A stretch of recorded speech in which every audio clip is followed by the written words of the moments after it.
Одесит Олександр на фронті від початку бойових дій. Після нетривалої перерви 2019-го знову повернувся на передову до побратимів. Це не просто так, що взяв там, а так, все, я сьогодні закінчив воювати, пацани, завтра я ушов домой, все, там, я більше не приду. Ні.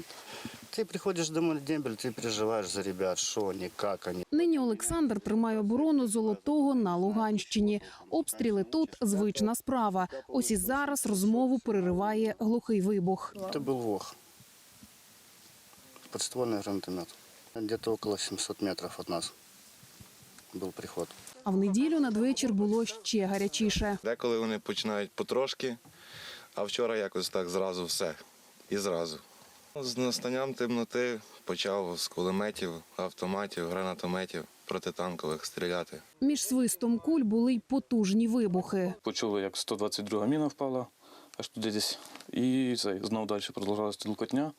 І ось буквально десь через півгодини впала 82-га міна. Стріляти з-за териконів – найулюбленіша тактика окупантів. Саме туди вони підганяють заборонені Мінськими угодами міномети. Зафіксувати візуально, звідки ворог відкриває вогонь, за таких умов неможливо. Це своєрідна гра в хованки, кажуть армійці. Якщо цілі не видно, то й відповісти вогнем захисники не можуть. Ребята дружат с головой, скажем так, думают, куда они стреляют и думают, что они делают. То есть каждый свой шаг они тоже обдумывают по-любому. Потому что если бы они делали какие-то ошибки, то их бы тут уже не стояло.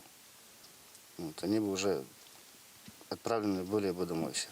Інакше діють армійці в разі стрілецьких обстрілів противника. Ворожі позиції в них як на долоні, тому коли ті відкривають прицільний вогонь, відповідають. Інакше, кажуть, їх не заспокоїти. Командири дали команду дати адекватну відсіч.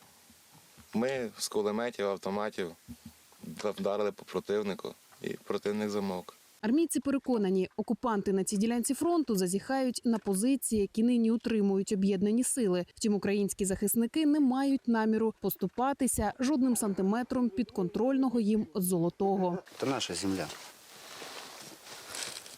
И отдавать ее не хочется. Вікторія Ковальова, Олександр Лахтін, Сергій Могилевич, Луганська область, 5 канал.